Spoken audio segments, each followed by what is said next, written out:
बिस्मिल्लाहिर्रहमानिर्रहीम। मैं हूं आपका मेज़बान शाहरुख शाह और आप देख रहे हैं पाक अफेयर्स। नाज़रीन, आज के प्रोग्राम में मुल्क की सबसे बड़ी सियासी और समाजी खबरों का तजिया और उनके पसे पर्दा हक़ाइक़ पर बात होगी। आज के प्रोग्राम में हम बात करेंगे पाकिस्तान तहरीक इंसाफ की क़यादत के बदलते रवैयों पर और अली अमीन गंडापुर साहब को ओहदे से हटाए जाने के पस मंज़र पर जो है वो हम बात करेंगे और ये भी जानेंगे क्या बुशरा बीबी की शिकायतें वाकई इस फैसले की बुनियाद थी या तहरीक इंसाफ की अंदरूनी सियासत में एक बड़ी तब्दीली का आगाज है। साथ ही मरियम औरंगजेब के धुआंधार बयानात ने न सिर्फ बानी पीटीआई बल्कि पूरी पार्टी के ढांचे पर सवालिया निशान खड़ा कर दिया है। उन तमाम पहलुओं पर गहरी नजर डालेंगे और जानने की कोशिश करेंगे कि ये सियासी जो बहरान है ये किस तरफ जा रहा है। हमें ज्वाइन किया है बैरिस्टर अली ताहिर साहब ने, पीटीआई से उनका ताल्लुक है, उनको वेलकम करते हैं। जबकि अली अकबर गुजर साहब भी हमारे साथ लाइन पे मौजूद है, पीएमएलएन से उनका ताल्लुक है। दोनों गेस्ट को जो है वो खुशामदीद। पहले आऊँगा मैं अली जो है वो अली ताहिर साहब के पास। अली ताहिर साहब फरमाइएगा, ये अंदरूनी इख्तलाफात जो है ये सियासी जो क़यादत है उसको भी नुकसान कर रहे हैं, जबकि पीटीआई के जो इंटरनल मैटर्स हैं उसको वो ये काफ़ी पीटीआई से काफ़ी परेशान नज़र आ रही है। बिस्मिल्लाहिर्रहमानिर्रहीम। शाहरुख साहब, thank you very much for having me. देखिए, आपकी जवाब देने के लिए मैं 3 बातों से जो है परहैप्स जवाब दे सकूंगा। नंबर 1 तो ये है कि किसी भी हेल्दी फंक्शनिंग डेमोक्रेसी के अंदर आपकी पॉलिटिकल पार्टी के अंदर भी हेल्दी डिबेट होनी चाहिए, हेल्दी डिसएग्रीमेंट भी होना चाहिए, बात बदतमीजी तक नहीं जानी चाहिए। बट वो पॉलिटिकल पार्टीज नाम ही डिस्कशन डिबेट का है, एक कलेक्टिव विजडम का है कि जहाँ पे लोग बैठकर और कलेक्टिवली चीज़ों को आर्ग्यू करते हैं और फिर किसी नतीजों पे पहुंचते हैं। यही तरीका हमें इस्लाम ने भी सिखाया है, यही तरीका हमारे आइन में भी दर्ज है और यही एक पॉलिटिकल पार्टी की स्पिरिट होती है और दुनिया भर में यही है। आप बेशक यूके की लिबरल पार्टी देख लीजिए या अमेरिका की रिपब्लिकन पार्टी देख लीजिए या डेमोक्रेटिक पार्टी वहाँ की देख लीजिए, हर जगह पर थोड़ा बहुत जो है वो डिसएग्रीमेंट और डिबेट रहती है on how to proceed forward, what the strategy should be. यहाँ पर अलबत्ता मसला ये है कि हमने एक आदत बना ली हुई है कि लीडर है तो फिर उसका बेटा या उसकी बेटी, फिर उसका पोता तो उसकी पोती, तो उसका नवासा तो उसकी नवासी। घर में नहीं रहनी चाहिए। मैं शाहरुख साहब अगर काइंडली जरा कंप्लीट करने दीजिए, मैं आपके सवाल का जवाब दूं ना तीनों चीजों से। तो ये हमें एक आदत ये गंदी पड़ी हुई है कि अगर शायद खाकान अब्बासी या चौधरी निसार अली खान कहता है कि मैं एक जूनियर लीडर के आगे खड़ा नहीं हूंगा तो हम उनको उसको पार्टी से ही निकाल देते हैं, क्योंकि हम कहते हैं ओ हो ये कैसी गुस्ताखी हो गई। हेल्दी फंक्शनिंग पॉलिटिकल पार्टीज में ऐसा नहीं होना चाहिए और चूंकि पॉलिटिकल पार्टीज ये सुप्रीम कोर्ट की कई जजमेंट्स में दर्ज है, डेमोक्रेसी बनती ही पॉलिटिकल पार्टी से है, तो लिहाजा political parties have to be open to criticism, internal criticism. और आपने तो देखा पीटीआई ने तो इंट्रा पार्टी इलेक्शंस भी कराए थे, perhaps the only political party to do so. दूसरी बात इसके अंदर ये है कि आप ये कहते हैं कि जी इंटरनल इख्तलाफात हैं और जी कोई बड़ी पार्टी बड़ी मुसीबत में है। भाई आपने देखा सिंबल नहीं था, नेटवर्क बंद कर दिया था, इलेक्टोरल लिस्टों में हेरफेर कर दी थी, उसके बाद भी फॉर्म 47 लेके आए, फिर भी आज single largest party in the parliament is the Pakistan Tehreek Insaf. तो कोई कैसे कह सकता है कि कोई जो है वो टेंशन है। और 8 फरवरी को वो जितनी पॉपुलर थी, आज 27 जनवरी 2025 को तकरीबन 1 साल उस जनरल इलेक्शन को होने वाला है, वो उससे भी ज्यादा पॉपुलर हो चुकी है। तीसरी बात इसके अंदर ये है और जो इम्पोर्टेंट है कि देखिए मामला इस तरह से है कि एक ऐसी पार्टी जिनके लीडर और जो असली चेयरमैन है वो जेल के अंदर है, सारी सेकंड टीयर लीडरशिप जेल में है, पार्टी आपने धर्म भरम कर दी है, तोड़ दी है। तो वहां पर अगर आप ये कहें कि यहाँ पर मुझे शिकायत है कि ये एडमिनिस्ट्रेटिवली शायद कोई चीजें आगे पीछे हो गई है, तो ये तो फिर एक वही क्रिटिसिज्म हो गई कि वो पंजाबी का एक मुहावरा है कि वो सास बहू को कहती है कि आटा गूंदे हिलदी क्यों है, कि तुम आटा गूंदते हुए हिल क्यों रही हो। तो अदरवाइज तो मैं इसको कुछ नहीं समझता। We are still Pakistan strongest political party, we are completely united. और आखिरी जो फैसला है वो खान साहब का है, जो वो फैसला करेंगे पूरी पार्टी उसके पीछे खड़ी होती है। हाँ, डिबेट जरूर होती है, डिसएग्रीमेंट जरूर होता है। अच्छा अली ताहिर साहब, ये भी फरमा दीजिएगा कि अभी अली अमीन गंडापुर साहब का करंट जो स्टेटस है वो क्या है? He is chief minister of the Khyber Pakhtunkhwa government. he was the KPK president for the PTI, the provincial chapter president. He is no more there. Junaid Akbar साहब ने उनकी जगह ले ली है. इसमें मैं नहीं समझता कि कोई मुज़ाहरा खेज बात है या कोई ऐसी बात है जिससे हमें इज्तनाब करना चाहिए. ये एक डेमोक्रेसी के अंदर इंडिविजुअल्स कम एंड गो, कभी कोई पोजीशन पे होता है, कभी कोई पोजीशन पे होता है, तमाम काबिल एहतराम है. मगर मैं तो ये समझता हूँ, मेरा ये ओपिनियन है, मेरा ये वैसे भी ओपिनियन है कि आपका चीफ मिनिस्टर और सूबाई सदर पार्टी का वो मुख्तलिफ लोग होने चाहिए, अनलेस आप कोई फैमिली पॉलिटिकल पार्टी हो जिसमें ये फरमा दीजिएगा, कारकर्दगी अगर अच्छी ना हो तो बंदे को जो है वो रिप्लेस किया जाता है. क्या यही वजह है रिप्लेस करने की? नहीं, मैं आपकी बात से एग्री नहीं करता. कारकर्दगी is not the sole reason कि बंदे को रिप्लेस किया जाता है. आपने देखा है जितने भी इंस्टीट्यूशंस हैं और अच्छे अच्छे दुनिया के इंस्टीट्यूशंस हैं, वहाँ पे लोग आते हैं और जाते हैं. तो ये तो एडमिनिस्ट्रेटिव मैटर्स हैं, इससे कारकर्दगी का तो एज सच कोई ताल्लुक नहीं है. फॉर वन रीजन और the other, this might be reasons of efficiency, this might be reasons of discipline, this might be for reasons of timeliness. वो तमाम डिसीजंस इसके अंदर, फैक्टर्स इसके अंदर डिसीजन के अंदर हो सकते हैं जिसकी वजह से लोग आते हैं. वरना तो आप देखिए ना, एक पाकिस्तान आर्मी एक बड़ा मजबूत इदारा है. आप तो कहेंगे इसके आर्मी चीफ को कहीं जाना ही नहीं चाहिए, पूरी उम्र तक चीफ ऑफ आर्मी स्टाफ रहना चाहिए, क्योंकि वरना अदरवाइज वो शायद इनडिसिप्लिन्ड तस्वुर होगा या उसकी कारकर्दगी ठीक नहीं होगी. नहीं, ऐसा नहीं है. People come and people go. कोई जरूरी नहीं है कि उसको पर्सनली लिया जाए या कहा जाए कि भाई उसके अंदर कोई गलती थी तो इसी वजह से ये हुआ. ये एडमिनिस्ट्रेटिव चेंजेस हैं, हर पार्टी में ये होने भी चाहिए. जी, अली अकबर गुर्जर साहब, मैं आपकी तरफ आऊँगा. आप क्या कहेंगे, जैसे अली ताहिर साहब ने फरमाया कि पीटीआई ने जो अली अमीन गंडापुर साहब को हटाया है वो पार्टी पॉलिसी है और उनकी कारकर्दगी की वजह से नहीं हटाया. आप इस बात से सहमत हैं? जी, बहुत शुक्रिया जी. बिस्मिल्लाह रहमान रहीम. नहीं, देखें, ये बिल्कुल ताहिर साहब जो फरमा रहे हैं बिल्कुल ठीक फरमा रहे हैं, क्योंकि ये एक पार्टी के जिम्मेदार हैं और उनकी नुमाइंदगी कर रहे हैं. तो लाजिमी बात है कि पार्टी की अपनी पॉलिसी है, उनकी हो सकता है कि देखें, ये मेरे भाई ने जैसे कहा कि चीफ ऑफ आर्मी साहब की ये अदारों की बात कर रहे हैं, लेकिन ये मेरा ख्याल है कि पॉलिटिकल पार्टियों में, सियासत में इस तरह से ऐसा नहीं होता है. लीडरशिप देखती है कि उसका जो उनके प्लेयर जो हैं, वहाँ के सूबाई जो डिवीजनल और डिस्ट्रिक्ट के जो लोग होते हैं, जो मरकज में जो लोग काम करते हैं, तो वो देखते हैं कि आया कि उनकी वो जो उन्होंने टारगेट दिया होता है उसमें मामला में वो सही टारगेट को सही अचीव कर रहे हैं या नहीं कर रहे, या वो कि किसी दूसरों के साथ किसी ऐसे मामला में तो नहीं है कि जिसकी वजह से लीडरशिप को किसी बात की शक हो गई हो कि जी हमारी टीम के जो लोग हैं वो आगे पीछे तो नहीं कहीं आगे हो रहे. तो इस वजह से भी कुछ बहुत सारे मामला होते हैं जो ऊपर से अंदरूनी खाना देखे जाते हैं और उसके ऊपर से लीडरशिप फैसले करती है कि हमें कहाँ किस प्लेयर को कहाँ पे लगाना, काम लेना है हमें उनसे. तो उनका अपना इंटरनल मामला है. काम की बुनियाद पे तो आप देख ही रहे हैं कि वहाँ केपीके में जो हालात चल रहे हैं काफी देर से, तो मेरा तीसरा इनके पास टेन्योर है पीटीआई के पास, तो वहाँ सूरत हाल बड़ी खराब जा रही है. लोगों को देखना चाहिए, लोगों की जान माल इज्जत की हिफाजत होनी चाहिए. पॉलिटिकल पार्टियां तो आती हैं और लीडरशिप आती है जो लोगों के मसाइल हल करने के लिए, अपनी कौम के और मुल्क के मसाइल जो होते हैं उनको हल करने के लिए होती है. तो उनके ऊपर सियासत में तो गालम गलोच नहीं होती, जैसे मेरे भाई ने पहले कहा है, और जिद और हट दर्मी नहीं होती और अनापरस्ती नहीं होती. उनसे मसाइल का हल तलाश किया जाता है कि हमें किस रास्ते से, वे से हमें लोगों के मसाइल को किस तरह से हल करना चाहिए. आपकी मुखालफ जो होती हैं, आपके बहुत सारे अदारे होते हैं, बहुत सारी पॉलिटिकल पार्टियां होती हैं, उनकी अपनी अपनी प्लानिंग होती है, अपना अपना काम करने का तरीका होता है. लेकिन उनमें से अंदर से आपने कोई अपने लोगों के लिए, अपनी कौम के लिए, अपने मुल्क के लिए आसानियां पैदा करनी होती हैं, ना कि आप मुल्क और कौम को उस मकाम पर ले जाएं कि जहां से वो मसाइल पहले भी मसाइल में थे. कोई 70 साल से हम इन मसाइल को फेस कर रहे हैं. तो हम अली अकबर गुजर साहब, ये फरमा दीजिएगा, जो मरियम औरंगजेब साहिबा हैं उन्होंने ये इल्जाम लगाया है बानी पीटीआई पर कि वो अपने साथियों को इस्तेमाल करते हैं और फिर छोड़ देते हैं. वाकई ये इल्जाम दुरुस्त है?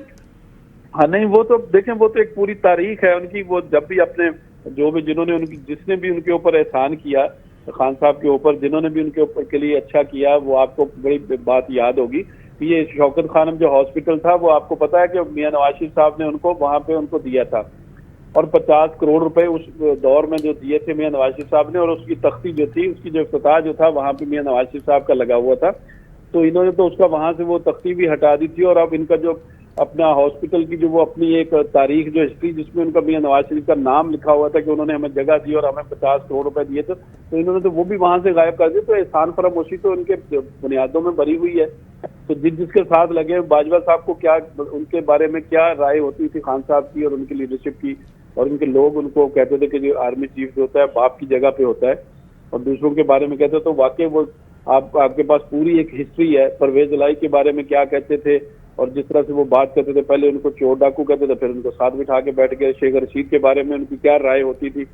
तो खान साहब की राय और उनकी जो सोच जो है वो बदलती रहती है और वो किसी भी वक्त अपने किसी भी यू टर्न ले लेते हैं और अपनी बात से बदल भी जाते हैं और पीछे भी हट जाते हैं। और ये उनका एक पूरा हिस्टोरिक हिस्ट्री है पूरी। तो इसमें तो आपको पता है सारी चीजों का। और मजीद अभी जिनके साथ भी जो भी तारीख क्रिकेट में भी देख लेंगे, उनकी एक हिस्ट्री रही है कि किन के साथ उन्होंने क्या क्या किया। जो सारे साथी तो क्रेडिट सारे का सारा वो खुद ही लेने की कोशिश करते हैं, अपनी टीम को साथ लेकर कहते हैं कि हम 11 खिलाड़ी खेलते हैं और उनमें से सारे का सारा कैप्टन का ही किरदार नहीं होता और लोगों का भी बड़ा किरदार। तो सबको अपनी इज्जत और टीम के साथ लेकर चलने की कोशिश करनी। तो इस तरह का आपको पता है पूरे का पूरा ये मामला तो उनके खान साहब के तो यही रहे हमेशा से इसी तरह से। और अब भी लोगों को जिस तरह से ये गालम गलोच का जो निजात सिलसिला जो उन्होंने शुरू किया था, अदारों से लड़ाइयाँ करनी शुरू की थी, अदारों पे और घरों पे और हमले और दूसरों के साथ पगड़ियाँ उछालने और लोगों को बेइज्जत करने का सिलसिला शुरू किया। ये हमारी कौम की हमारी रवायत नहीं है हमारी। और ये हमने जो कुछ बोया है वो काटना जरूर है हमें। आज हम जरूर अपने बड़ों की अगर पगड़ियां उछालते हैं, हम उनकी इंसल्ट करते हैं, तो कल को हमारे बच्चे। अली अकबर गुज्जर साहब, मैं बैरिस्टर साहब के पास आऊंगा। बैरिस्टर साहब फरमा दीजिएगा कि जैसे अली अकबर गुज्जर साहब ने फरमाया कि एहसान फरामोशी बुनियादों में शामिल है पीटीआई के, वाकई ऐसा है? और अगर ऐसा नहीं है तो फिर अली अमीन गंडापुर को मुश्किल वक्त में जो है वो इतनी कुर्बानियां हैं उनकी पार्टी के लिए, तो उनको ऐसे क्यों हटा दिया गया एकदम से? जी देखिए, गुज्जर साहब माय ब्रदर, बड़ी हार्श उन्होंने लैंग्वेज इस्तेमाल की है। मैं जनरली ऐसी हार्श लैंग्वेज इस्तेमाल नहीं करता, लेकिन अगर हम ये देखें कि जी आप किसी एहसान की बात करें तो कोई एहसान नहीं। खान साहब अगर किसी खंबे को भी टिकट देंगे तो वो भी जीत के आएगा। और ये 8 फरवरी 2024 को प्रूव हुआ है जब उन्होंने सेकेंड और थर्ड ईयर लीडरशिप को खिलाया। और आपने देखा कि वो सेकेंड और थर्ड ईयर अंडर 19 की टीम 2/3 मेजोरिटी फॉर्म 45 पे लेकर आ गई। But at the same time अगर आप एहसान फरामोशी की बात करें और मियां साहब के पॉलिटिकल कैरियर को देखें, एंड आई से this with all due respect, तो आप सजाद अली शाह को देख लीजिए, आप गुलाम इसाक खान को देख लीजिए, आप बेनजीर भुट्टो को देख लीजिए, आप जो है वो आसिफ करामत को देख लीजिए, आप जहांगीर करामत को देख लीजिए, आप परवेज मुशर्रफ को देख लीजिए, आप अब्दुल वहीद काकर को देख लीजिए, आप फारूक लगारी को देख लीजिए, आप किसी को देख लीजिए। मियां साहब के ऊपर जिसने एहसान किया, मियां साहब ने फिर क्या किया? और ये जाहिर है गुज्जर साहब थोड़ा सा शायद अप्रिशिएट करें, नहीं करें मुझे नहीं पता, आप उनसे पूछिएगा कि जब वो कहते हैं कि रिटर्न डिमांड्स दी जाएं और आपको शिफ्ट कर देते हैं बनी गाला में, तो खान साहब ये कहते हैं कि भाई तमाम पॉलिटिकल प्रिजनर्स की बात करो फिर आगे बात होगी। ऑन द कॉन्ट्रेरी मियां साहब के ऊपर जब बुरा वक्त आया, और सियासत है, अच्छा बुरा वक्त आता रहता है, इसमें कोई ऐसी बात नहीं है। कभी आपने म्यूजिक फेस करना होता है, कभी आप म्यूजिक बजा रहे होते हैं, ये पार्ट ऑफ दिस गेम है।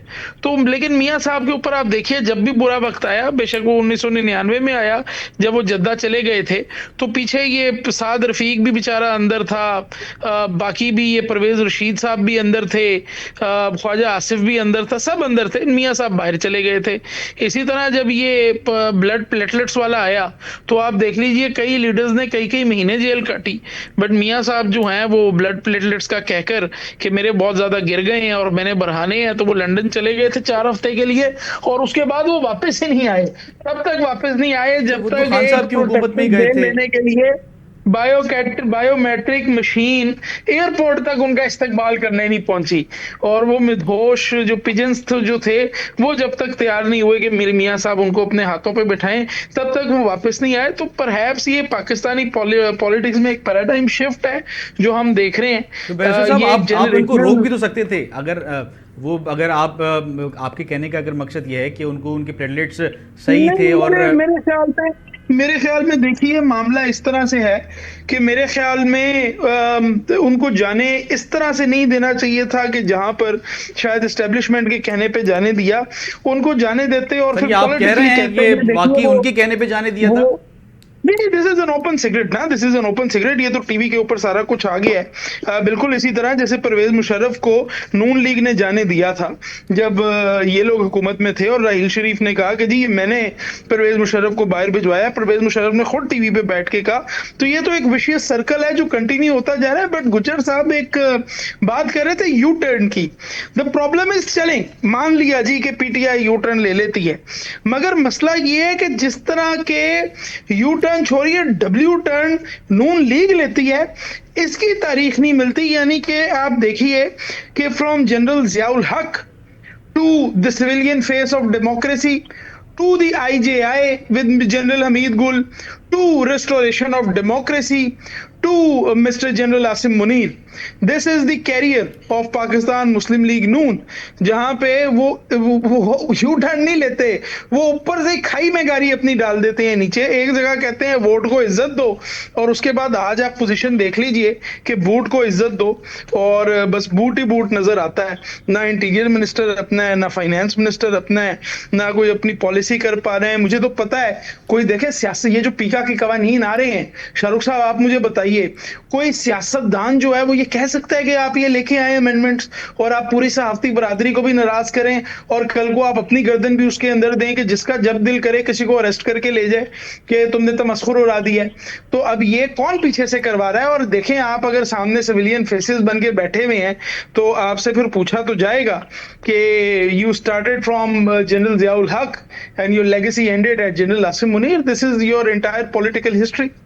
अच्छा बैरिस्टर साहब ये फरमा दीजिएगा, जैसे आपने बताया कि बाकायदा तौर पे जो है वो आप लोग की, क्योंकि जो है वो क़यादत थी उस वक्त, आप लोग की हुकूमत थी जिसमें जो है वो नवाज शरीफ साहब बाहर गए थे, आप उनको रोकना चाहते तो आप रोक सकते थे, मगर जैसे आपने फरमाया कि एस्टेब्लिशमेंट के कहने पे नहीं रोकना चाहिए था शाहरुख, नहीं रोकना चाहिए था। You did not gate my point.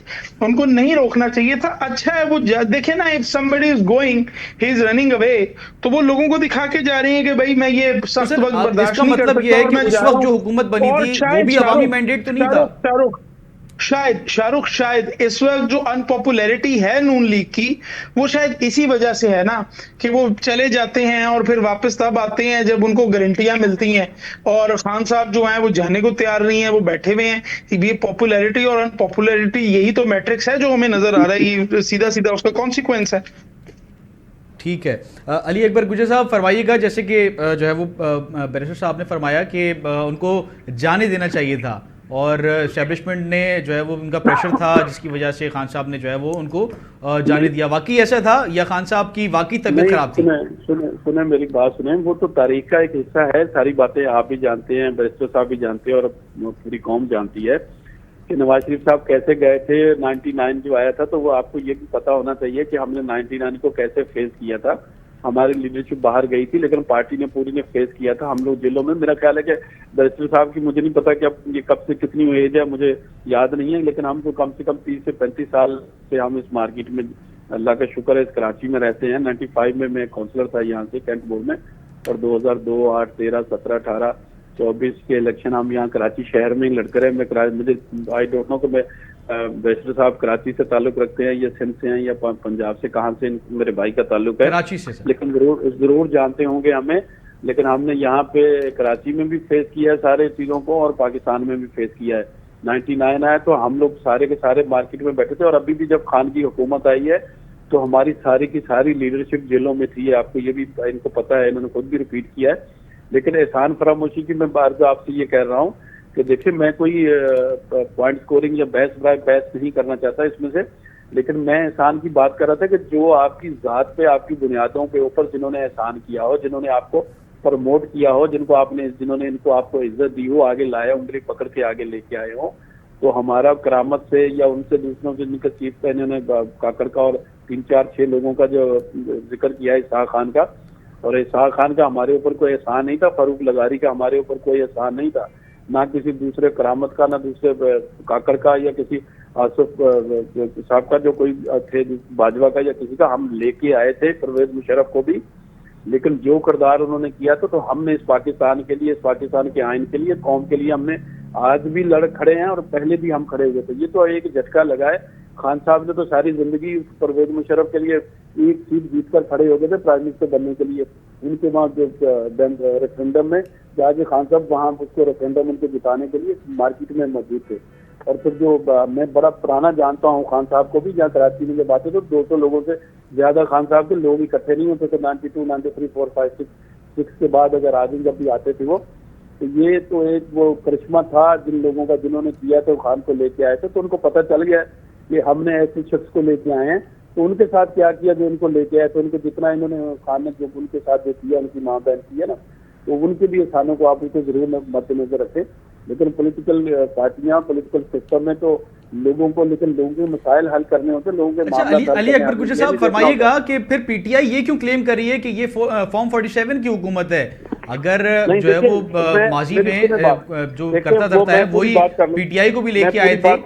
देखिए मैं पूरी बात कर लूँ। देखिए पीटीआई का तो कभी हमेशा ही वो एक प्रॉब्लम रही है, वो लोगों के ऊपर इल्जाम लगाने के लिए और जो झूठ को सच करना, सच करके दिखाने में रहे। केपीके में सारी सीटें आप जीत जाएं, वहां से कोई ना जीते, ना मुस्लिम लीग, ना पीपल्स पार्टी, ना जेयूआई या कोई जमात भी एनपी नहीं जीतेगी, तो सारी की सारी वहाँ फेयर एंड फ्री इलेक्शन हो गए और वो ये फरिश्तों ने इलेक्शन वहाँ पे हुए। वो सारी सीटें कौमी सूबाई की पीटीआई जीत जाए तो कोई मसला नहीं है। पंजाब से अगर मुस्लिम लीग नून जीती या दूसरी जगह तो दूसरे लोग जीतेंगे, तो उनके ऊपर इनको बात होती है। इनको 2013 में भी इन्होंने यही कहा था कि 4 के हल्कों को खोलें और उसके ऊपर भी लगे रहे। ये सब इनको टारगेट पे था। अब करें काम हम, तो हमें तो खुशी होती है कि आप कानून के लिए, आइन के लिए और आवाम की हक के हाथमीन के लिए आप लोग लड़े खड़े हों, तो पता चलता है ना जी। हमने तो सारी जिंदगी लड़ के ये तो देखा है, हमने सब कुछ भुगता है, हमने जेलें भी भुगती हैं, हमने दिलावतनियों में भुगती हैं, हमारे हिस्से, हमारी माएँ बहनें बेटियों को भी जेलों में डाला गया है। कि हम तो किसी जगह पीछे नहीं हटे उनमें से।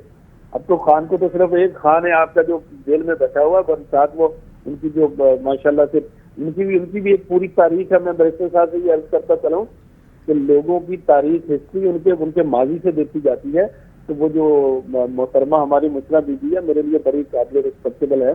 उनका भी अगर माजी आप देख लेंगे तो कहाँ से कहाँ चलते हुए, किस तरह से कौन कौन से स्टेप उन्होंने, कौन कौन से आग के दरिया अबूर करके जिस जगह पे बैठी हुई है, वो भी आप देख लें। तो खान ने भी तो अपना घर नहीं कभी भी आज तक सही तरीके से नहीं चलाया, और इस मुल्क को चलाने के लिए खान ने क्या करना था वो तो बस जिन लोगों ने मेहनत किया हुआ था वो ही करते रहे। लेकिन आज इनके गले में फिट हो गए, आगे चलेंगे इंशाल्लाह। यही यहाँ घोड़ा भी यहाँ ही और मैदान भी यहाँ ही मौजूद है। और ये 2024 का इलेक्शन भी हो गया। आज अल्लाह का शुक्र है, हमें अदा करना चाहिए, वरना इस मुल्क को तबाह बर्बाद करने के लिए सारा एजेंडा बनाया गया था। आज हमें अल्लाह ने इसको श्रीलंका बनाने के लिए तो कहते थे ना, ये तो जल्द डिफाल्टर हो जाएगा और श्रीलंका बन जाएगा पाकिस्तान। लेकिन हमने अपनी सियासत को रिस्क पे लगाया, हमने अपनी इज्जत को रिस्क पे लगाकर हमने इस पाकिस्तान के लिए, अपनी कौम के लिए खड़े हुए और हमने बदनामियां ली हैं। वरना हमें भी वोट को इज्जत दो, हमें पता था कि हमने ये कर रहे हैं, इसका रिजल्ट क्या होगा, कौम क्या कहेगी कि आपने ये किया। लेकिन इसके बावजूद भी हमने अपने घर को, अपने मुल्क को बचाना जरूरी था, तो हमारी लीडरशिप ने बचाया और आज साबित किया है। आज तारीख में देख लेना, आज कहाँ पे खड़ा हुआ हमारे डॉलर का रेट, जहाँ पे वहाँ क्या था जब 2018 से पहले के इलेक्शन 2017 नवाज शरीफ साहब को हटाया तो उस वक्त की महंगाई को और उसके बाद की महंगाई को आप देख लें, पाकिस्तान का बना क्या है। वो गाड़ियों के रेट को देख लें, डीजल पेट्रोल को देख लें, चीनी चावल और बच्चों को कोई भी ऐसा फोरम, बिजली के बिलों को देख लें, गैस को देखें, कोई महंगाई पाकिस्तान की 75 साल तारीख में ऐसा नहीं हुआ जितना 4 सालों में, 4.25 सालों में ये इतनी तबाही बर्बादी इस मुल्क की हुई है। अच्छा बैरिस्टर साहब ये फरमा दीजिएगा, मर्जी कहते रहे जी। अली अकबर गुजर साहब, मैं जी बैरिस्टर साहब के पास आऊंगा। बैरिस्टर साहब फरमाइएगा कि अब क्या इन फ्यूचर क्या होने वाला है, पीटीआई की जो है वो पॉलिसी क्या है, मुज़ाकरात के जो मामला थे वो भी अभी इस वक्त जो है वो मुतासिर हैं, क्या पीटीआई क्या इन फ्यूचर क्या है सर, थोड़ा सा बताइएगा, आवाम जानना चाह रही है क्योंकि इस वक्त मुल्क में जो सियासी अनस्टेबिलिटी है वो बहुत ज़्यादा नज़र आ रही है। जी देखिए, मैं जरा गुजर साहब की कुछ बातें हैं, जरा उन पे थोड़ा सा जल्दी से कमेंट कर देता हूं और उसके बाद मैं आपके सवाल की तरफ आता हूं। देखिए, एक तो गुजर साहब ने उम्र की बात की, तो ये बेसिकली इसको कहते हैं एड होमिनम अटैक। और अगर मैं माजरत चाहता हूँ बैरिस्टर साहब, मैं माजरत चाहता हूँ कि आपको नहीं, मैं ये कह रहा हूँ कि हम काफी मौका दें, मैं बड़ी पेशेंस से आपकी बात सुनी है। जरा मुझे 2 मिनट दे दीजिए, मैं चाहता हूं कि आपकी बात का जवाब दूं। और हम लोग भाई हैं, कोई आपस में हमने लड़ना नहीं है। तो मैं भी पाकिस्तानी हूँ, आप भी पाकिस्तानी हैं, मैं भी नहीं, ऐसा कोई मुसलमान हूँ, नहीं, आप भी हमारी मुसलमान हैं। हम तो मैं साहब आपको हमारी कन्विंस तो करने की रवायत ही कोशिश नहीं करता हूँ, आप मुझे करें। है। जी प्लीज, लेकिन जरा जी रखते प्लीज। उसको रिस्पेक्टेबल। देखिए, आपने उम्र की बात की, फिर आपने खातून की बात की, तो कई दफा मेच्योरिटी शायद उम्र से नहीं होती। इस तरह की बातें मैं शायद मरियम साहिबा के बारे में कर सकता हूँ, सोशल मीडिया भरा हुआ है, लेकिन मैं नहीं करूंगा। तो ये मेच्योरिटी का देखे ना, फिर उम्र से कोई लेना देना नहीं होता। इसी तरह आपने इलेक्शंस की बात की 2024। देखिए गुज्जर साहब, आपकी भी एक क्रेडिबिलिटी है, मेरी भी एक क्रेडिबिलिटी है। अब हम इस टॉक शो में प्रूव तो नहीं कर सकते कि कितनी रिगिंग हुई और कितनी नहीं हुई, लेकिन ये लोग हमें देख भी रहे होंगे, सुन भी रहे होंगे, तो जो जो हमें सुनेगा वो इस बात का खुद अंदाजा लगा लेगा कि कौन सच बोल रहा है और कौन झूठ बोल रहा है, कि क्या 2024 का इलेक्शन फॉर्म 47 का इलेक्शन था या नहीं था। द प्रॉब्लम है कि जब हम स्टैंड लेकर पॉलिटिकल पार्टीज के साथ और हम ये कहते हैं कि नहीं, हम इसके लिए एक फेक नैरेटिव बना देंगे, फॉल्स नैरेटिव बना देंगे, और अगर कोई झूठ बोला जा रहा है तो उसका हम पार्ट बन जाएंगे, तो जाहिर है फिर उसका कोई प्रूफ तो यहाँ पे किसी टॉक शो में कुछ हो नहीं सकता। लेकिन मेरे ख्याल में इस मुल्क में किसी भी वोटर से पूछें तो वो आपको बताएगा, गुज्जर साहब, किसी यूथ से, यंग लोगों से पूछें कि किसको उसने निकल के जाके सिंबल ढूंढ ढूंढ के वोट दिया और किस तरह उसका वोट जो है वो चोरी हो गया। नंबर 3, आपने जो गुज्जर साहब बात की, मैं बिल्कुल, आपने मेरी बात ही रिपीट की ना। ये तो मैं भी कह रहा था कि आप जेल में होंगे, आप जैसे कई लीडर जेल में होंगे, बट मियां साहब या लंदन में थे या जद्दा में थे, तो ये क्रेडिट आप दे दीजिए ना कि जिस तरह भुट्टो जेल में रहा और उसने फांसी को फेस किया और वो कहीं भागा नहीं और एक जनरेशनल लीडर बना, और आज भी हमारे दिलों में उसकी इज्जत है। हमारे बाप, हमारे दादे हमें बताते हैं कि वो भुट्टो एक लीडर था। शायद आने वाले वक्तों में हम अपने बच्चों को बताएंगे कि एक लीडर यहाँ पे भी खड़ा हुआ था और वो जनरेशनल लीडर बन रहा है, वो कहीं भाग नहीं रहा। वो ये कह रहा है कि अगर मुझे छोड़ना है तो तमाम जो पॉलिटिकल लोग हैं उन तमाम को छोड़ें। और मेरे ख्याल में ये पॉलिटिशियंस जो हैं, ये मैं with all due respect at my command Shahrukh साहब कह रहा हूं, ये दुनिया की बेवकूफ तरीन कौम है जो पाकिस्तानी पॉलिटिशियन है। ये वाहिद वो ब्रदरहुड है, वो फ्रेटर्निटी है जो अपनी टांगे खुद काटता है। ना फौजी काटते हैं, ना ब्यूरोक्रेसी काटती है, ना जज काटते हैं, ना वकला काटते हैं, ना जर्नलिस्ट काटते हैं। वो सब अपने इश्यूज के ऊपर इकट्ठे हो जाते हैं। ये वाहिद लोग हैं जो दूसरे को तकलीफ में देखकर खुश होते हैं और सबक भी नहीं सीख रहे कि हम क्या कर रहे हैं। तभी मैं कह रहा हूं कि मियां साहब की, and I feel really bad for मियां साहब व्हेन आई से दिस, क्योंकि वो बीच में तो एक डेमोक्रेटिक लीडर उन्होंने बनने की पूरी कोशिश की थी, लेकिन वो तकलीफों को बर्दाश्त नहीं कर सके। और वो जहां से शुरू हुए थे 77 से, जब वो शुरू हुए जुल्फियाउल हक के साथ, वो आज वापस घूमकर आकर अपनी उसी जगह पे खड़े हुए हैं और उसी तरह इस मुल्क में एस्टेब्लिशमेंट की एक नाजायज हुकूमत के सिविलियन फेस बने हुए हैं। और ये एक फुल सर्कल है, ये बड़ी सितम जरीफी है। और पाकिस्तान का नौजवान जो है वो इस सारी चीज को देख रहा है, उसके ऊपर अपना ओपिनियन भी एक्सप्रेस कर रहा है। अब आप ये देखिए कि शाहरुख साहब, जो आपका सवाल था उसकी तरफ आए कि अब आगे क्या, किस तरफ चीजें जाएंगी, किस तरह हल करें। देखिए, हल तो बड़ा इजी है, बहुत इजी है। ये सारा जो मसला हो रहा है ये इस वजह से हो रहा है कि पाकिस्तान के लोगों ने एक जगह मैंडेट दिया है और जब वो बैलेट बॉक्स खुला है तो बुलेट के जरिए उसको चेंज किया गया है, या पहले प्री पोल रिगिंग की गई, या पोल डे रिगिंग की गई, या पोस्ट पोल रिगिंग की गई। आप ये इंटरफेरेंस करना बंद करें, पाकिस्तान को डेमोक्रेसी की तरह चलने दें, जिस तरह यहाँ पे डिफरेंट इस मुल्क रीजन की तरफ तो जा रहे थे, मुज़ाकरात अच्छे नोट पे आ गए थे, फिर इन दी एंड जो है वो पीटीआई बैक हो गई और फिर मुज़ाकरात वहीं पे स्टक हो गए। ना, जुडिशियल कमीशन बनाने का कहा गया। अब जुडिशियल कमीशन, देखिए शाहरुख साहब, स्क्रूटनी में हमेशा वो कहता है कि स्क्रूटनी करो जो सच्चा होता है, और जो स्क्रूटनी से भागता है तो मांगा था, टाइम जो है वो दे रही थी हुकूमत, जो झूठा होता है। जुडिशियल कमीशन का टाइम लिया था उसने, हुकूमत ये क्लेम कर रही थी कि उनको जो है ना वो मजीद वक्त मांगा था, उसके ऊपर जो है वो प्रोसीड करते बिल्कुल, मगर फिर आप लोग बैक हो गए। ये एक ऐसी बात है, ये एक ऐसी बात है कि वो एक हिंदू नैरेटिव में है कि वो एक आके लड़का पूछता है अपनी माँ से कि मेरी शादी कब होगी, तो वो कहती है कल। जब वो कल आता है तो वो कहती है कल, जब वो फिर कल आता है तो वो कहती है कल, और वो कल का एक नेवर एंडिंग सिलसिला होता है। बहुत लंबा काम नहीं है ये। गुज्जर साहब भी सीनियर सियासतदान है, ये भी जानते हैं। शाहरुख, आप भी पढ़े लिखे एंकर हैं, आप भी जानते हैं। मैं भी वकील हूं, मैं भी जानता हूं, और आपको सुनने वाले भी बेवकूफ नहीं है, वो जानते हैं। 3 लाइनों का एक ऑर्डर होता है कि जुडिशियल कमीशन बना दिया जाए।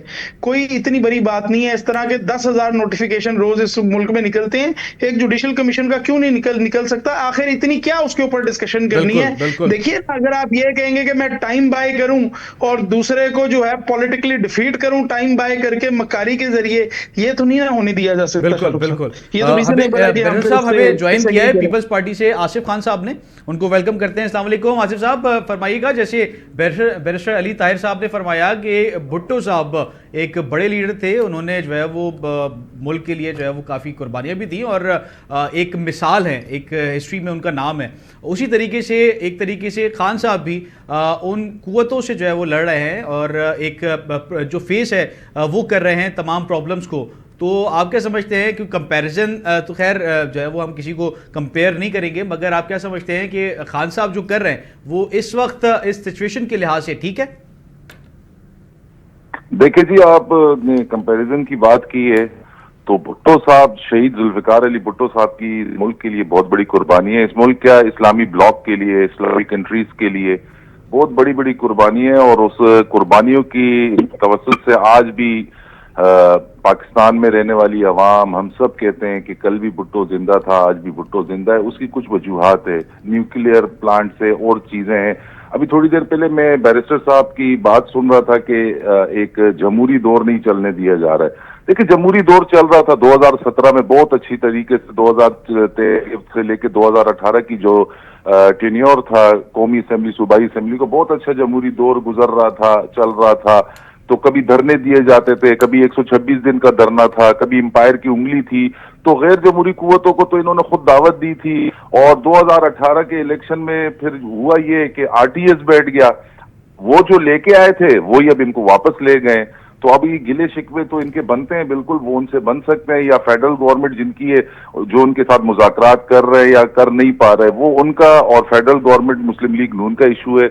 रह गई बात पीपल्स पार्टी की, तो प्लीज काइंडली मैं आपसे रिक्वेस्ट करूंगा कि शहीद जुल्फिकार अली भुट्टो और शहीद मोहतरमा बेनजीर भुट्टो को किसी से आप कंपेयर नहीं कर सकते। उन्होंने कंपेयर नहीं किया। हमने कहा कि इस सिचुएशन में खान साहब को जो है वो ये जो फेसेस हैं, जो फेस करनी पड़ी है प्रॉब्लम्स, वो ठीक है, वो अच्छे रोड पे जो है वो ये फेस कर रहे हैं प्रॉब्लम्स तमाम, बिल्कुल अच्छे तौर पे कर रहे। आप देखें नहीं कि केपी से हमारे पख्तून बरादरी के नौजवान निकलते हैं, उन्हीं को फिक्र है कि एक नया पाकिस्तान बनाना है, और उनका चीफ मिनिस्टर उनको लेके आता है, और वो चीफ मिनिस्टर फिर सेफ साइड से हमारी जो मोहतरमा थी खातून अव्वल माजी में, उनके साथ वो निकल जाता है। तो सब चीजें मैनेज होती है। सर, सारी चीजें हटा दिया गया है। ये भी जो है ना वो है एक मेन इशू ये है कि जैसे मरियम औरंगजेब साहिबा ने फरमाया है कि खान साहब, बानी पीटीआई साहब, वो टिश्यू पेपर की तरह लोगों को इस्तेमाल करते हैं। जब उनका इस्तेमाल हो जाता है तो वो उनको जो है वो खुदाफिज कह देते हैं। वाकई ऐसा है? तो सर, आपके सामने कश्मीर जो हमारा शेर हक हुआ करता था, भुट्टो साहब ने कहा था कि कश्मीर हमारा शेर हक है, उसका फ्लैग हमारे खान साहब ने पकड़ना हाथ में मुनासिब नहीं समझा। जब फिरदौस आशिक अवान नई मुल्क के साथ मिलके आई और उन्होंने उनको फ्लैग देने की कोशिश की गई थी तो उन्होंने वो लेने से मना कर दिया था। इसके अलावा आप बहुत सी चीजें हैं, कोई एक लीडर तो मुझे नहीं नजर आ रहा है। कभी बैरिस्टर साहब होते हैं, मरवत साहब होते हैं। कल मरवत साहब की जो है ना सोशल मीडिया पे काफी वीडियोस चल रही है कि जब कोई वकील नहीं था, जब कोई स्पोक्समैन नहीं था, जब कोई जलसा नहीं कर सकता था, तो मरवत जो है ना पुलिस को डॉज देके मोटरसाइकिलों पे हर जगह पहुंच जाता था। आज मरवत को, शरफ को कोई नहीं पूछ रहा है। तो ये इनका अपना पार्टी का अंदर का मामला, इसमें मैं ज्यादा बात नहीं कर सकता। बहरहाल मैं अपनी पार्टी को डिफेंड कर सकता हूं, अपनी पार्टी के हवाले से बात कर सकता हूं। बैरिस्टर साहब, ये फरमाइएगा, वाकई 26 नवंबर पे जो धरना दिया गया पीटीआई की जानिब से, उसमें अली अमीन गंडापुर साहब का एक जो है वो अहम किरदार था। उन्होंने तमाम जो है वो कारकुनान को अपने जो है वो लीड किया पीटीआई के, और उनकी एक 26 नवंबर का जो धरना था उसमें एक अहम जो है वो उनकी पोजीशन थी उस वक्त। तो आप क्या समझते हैं इस तरीके से उनको जो है वो इस पोस्ट से हटा देना और उनके खिलाफ एक प्रोपेगेंडा बेसिकली जो है वो स्टार्ट हो गया है, तो आप क्या समझते हैं सही है? उनकी जो एफर्ट्स थी पीटीआई के लिए उसको जो है वो एक तरीके से मलेमेट कर दिया है, ऐसा है, सही है?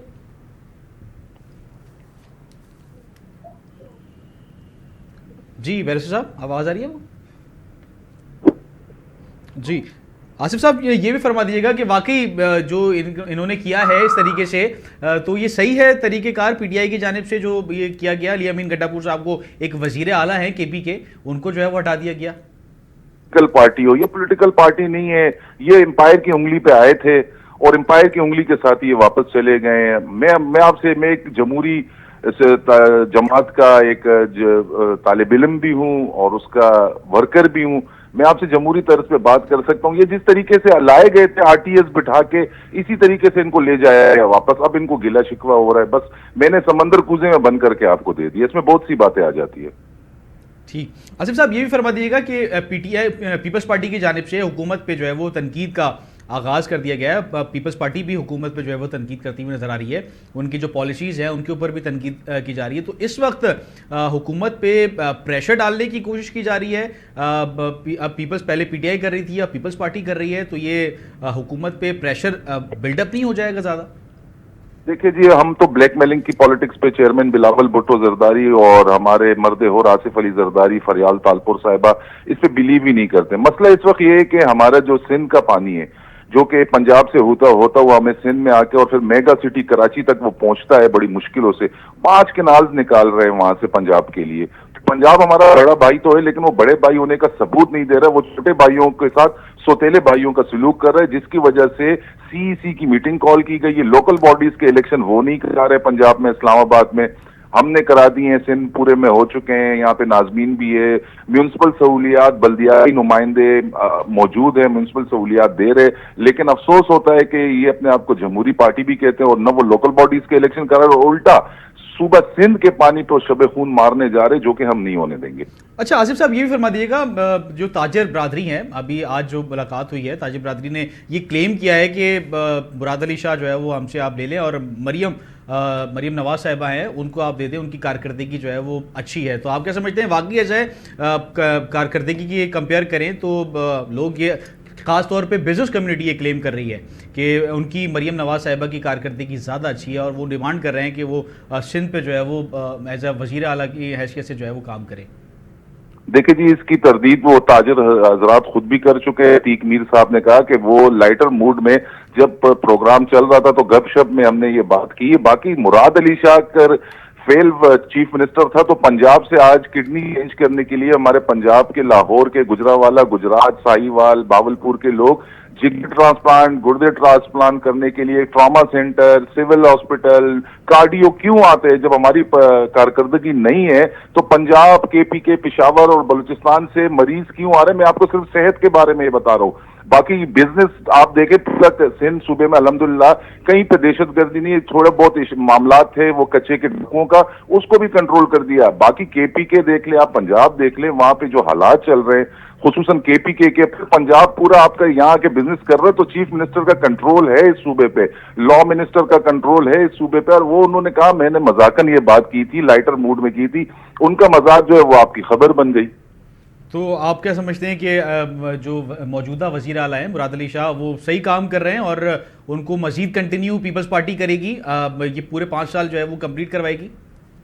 देखिए जी, पीपल्स पार्टी में पर्सन मैटर नहीं करता है, ये क़यादत फैसला करती है। हाँ, अलबत्ता मुराद अली शाह के दौर में काफी डेवलपमेंट के काम, अभी रिसेंटली मलीर एक्सप्रेस पे वो जो शहीद जुल्फिकार अली भुट्टो एक्सप्रेस वे बनाया गया कराची के शहरियों के लिए, सिंध के शहरियों के लिए, जो कि सुपर हाईवे, नेशनल हाईवे पे जा रहा है। Red buses, orange line buses, green line buses Nawabshah, Sukkur, Khairpur, Karachi हर जगह पहुंच चुकी है। तमाम मामला बेहतर हो रहे हैं। और रह गई बात सूबा सिंध में, जो सूबा सिंध का एक डिवीजन है जो कि कराची है, कराची एक डिवीजन है सूबा सिंध का, वहां वो मेगा सिटी है, पूरे पाकिस्तान की आवाम यहाँ पे मौजूद है, हर कम्युनिटी के लोग आपको यहाँ मिलेंगे, बिजनेस करेंगे, और आबादी के लिहाज से 2.5-3 करोड़ का शहर है, और उसको भी मुराद अली शाह बहुत अच्छी तरीके से चला रहे हैं। आसिफ साहब, आखिरी सवाल, क्योंकि टाइम जो है वो शॉर्ट रह गया है, एक हवा चल पड़ी है वजीर आला को जो है वो हटाने की, एक अली अमीन साहब को हटा दिया गया। आप क्या समझते हैं कि ये हवा सिंध की तरफ भी आती हुई नजर आएगी और मुराद अली शाह को भी जो है वो 5 साल कंप्लीट करेंगे या उनको भी हटा दिया जाएगा? देखिए जी, मैं आपको पहले बता चुका हूँ कि वो सियासी जमात नहीं है, वो एक बुलबुल है जो पानी का बुलबुला होता है वो उभरता है और फट जाता है। पीपल्स पार्टी एक सियासी जमात है और उसका एक विजन है, उसकी सीईसी के मेंबरान है, वहां ना सीईसी का पता है, वो आपस में सब लड़ रहे हैं। उमर अयूब साहब अपना लड़ रहे हैं, बैरिस्टर गौर अपना लड़ रहे हैं, शेर अफजल मरवत अपना लड़ रहे हैं। यहाँ पे चेयरमैन बिलावल भुट्टो जरदारी साहब हमारे बड़े हैं और उनके साथ हमारी सीईसी की जो है ना मेंबरान है वो फैसला करते हैं। मुराद अली शाह से अल्हम्दुलिल्लाह हम सब, मैं खुद मेंबर सूबाई असेंबली हूँ, हम सब मुतमईन है, हमारे इलाके के काम भी हो रहे हैं, चाहे वो लोकल बॉडीज के हैं, चाहे वो एडीपी एनुअल डेवलपमेंट प्रोग्राम की स्कीम है, सब चीजें बेहतर चल रही है और सबसे बढ़कर अमन अमान जो है वो कंट्रोल में, सारी चीजें बेहतर चल रही है सुबह से। इसी वजह से अमन अमान की बेहतरी की वजह से ये ताजिर कराची नहीं छोड़ रहे हैं और यहाँ पे अपना बिजनेस चला रहे हैं। ये हवा यहाँ पे नहीं आएगी, आप यही कह रहे हैं ना सर? नहीं जी नहीं, ये पॉलिटिकल पार्टी है, शहीद जुल्फिकार अली भुट्टो के हाथ का बोया हुआ बीज है जिसे शहीद बेनजीर भुट्टो ने पानी दिया और उसको अब तनावर दरख्त बना दिया और जिसने चेयरमैन बिलावल भुट्टो ने आके 26वीं तरमीम को मंजूर करवाया। तो ये पाकिस्तान पीपल्स पार्टी एक सियासी जमात है, ये पानी का बुलबुला नहीं है कि इस तरह के फैसले करे जो कि गैर मुनासिब फैसले हो। ठीक, बहुत शुक्रिया आपका आसिफ खान साहब, आपने अपना कीमती वक्त दिया, आपका बहुत शुक्रिया।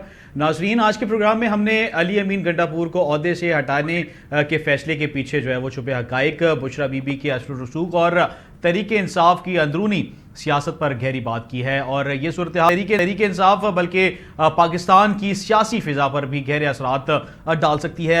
ये सवाल क्या जो पार्टी है वो पार्टी की जो क़यादत है उसके फैसले उसूलों पर मबनी है या ज़ाती ताल्लुकात से जो है वो मुतासर ये फैसले जो है वो नज़र आ रहे हैं? अभी तक जवाब तलब है और आने वाले दिनों में ये देखना होगा कि ये फैसला तहरीक इंसाफ के अंदर और बाहर क्या तब्दीलियाँ जो है वो लाता है। अपने मेज़बान शाहरुख शाह को टीम के हमरा इजाजत दीजिए, कल आपसे एक बार फिर मुलाकात होगी। तब तक के लिए अपना और पाकिस्तान का बहुत ख्याल रखें। पाकिस्तान जिंदाबाद।